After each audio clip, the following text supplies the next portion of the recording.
Our nation was founded on a bedrock principle that we are all created equal. The project of each generation is to bridge the meaning of those founding words with the realities of changing times. A never-ending quest to ensure those words ring true for every single American. Progress on this journey often comes in small increments. Sometimes 2 steps forward, 1 step back, propelled by the persistent effort of dedicated citizens. And then sometimes there are days like this, when that slow, steady effort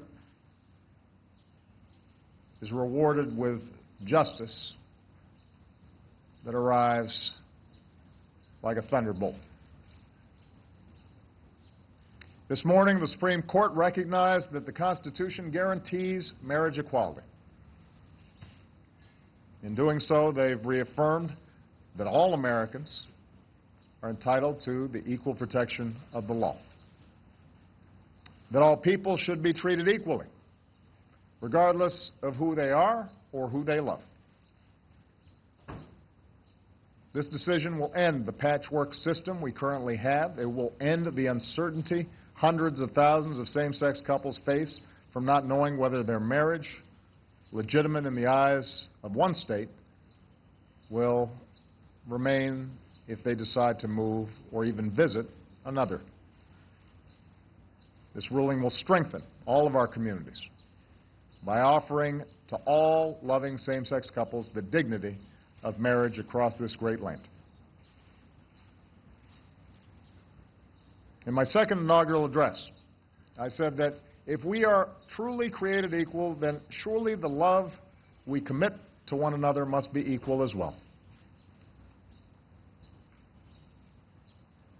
It is gratifying to see that principle enshrined into law by this decision.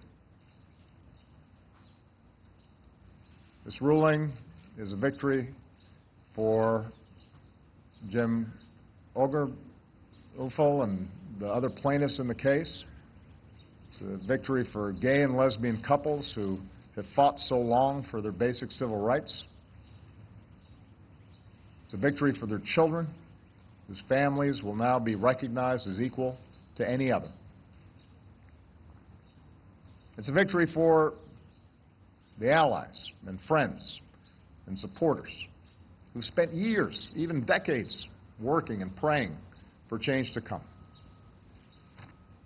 And this ruling is a victory for America.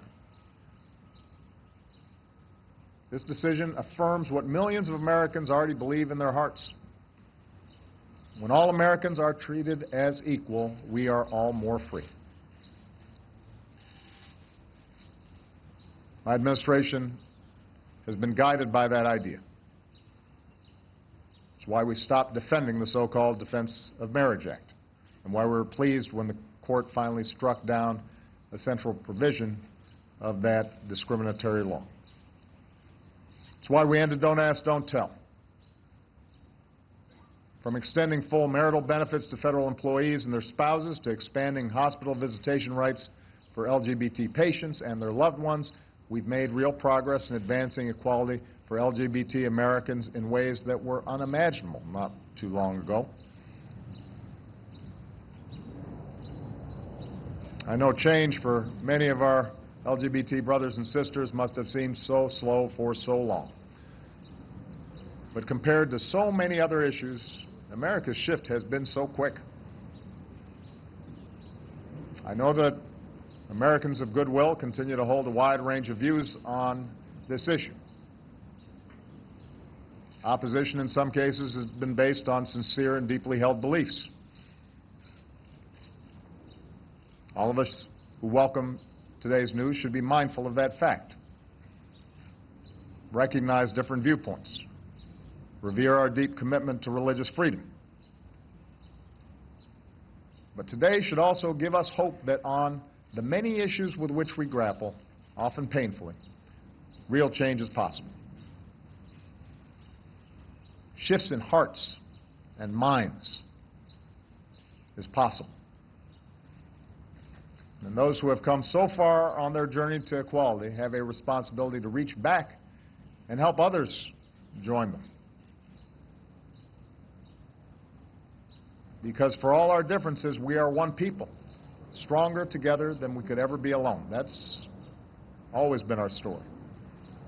We are big and vast and diverse, a nation of people with different backgrounds and beliefs, different experiences and stories, but bound by our shared ideal that no matter who you are or what you look like, how you started off, or how and who you love, America's a place where you can write your own destiny. We are a people who believe that every single child is entitled to life and liberty and the pursuit of happiness. There's so much more work to be done to extend the full promise of America to every American. But today we can say, in no uncertain terms, that we've made our union a little more perfect. That's the consequence of a decision from the Supreme Court, but more importantly, it is a consequence of the countless small acts of courage of millions of people across decades who stood up, who came out, who talked to parents, parents who loved their children no matter what, folks who were willing to endure bullying and taunts and stayed strong and came to believe in themselves and who they were.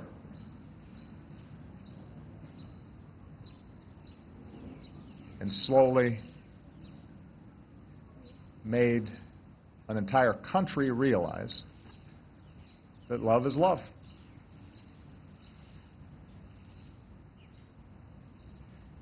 What an extraordinary achievement. What a vindication of the belief that ordinary people can do extraordinary things. What a reminder of what Bobby Kennedy once said about how small actions can be like pebbles being thrown into a still lake, ripples of hope cascade outwards and change the world.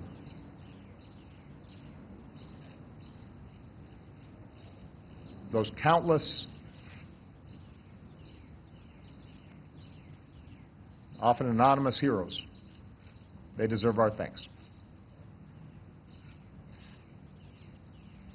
They should be very proud.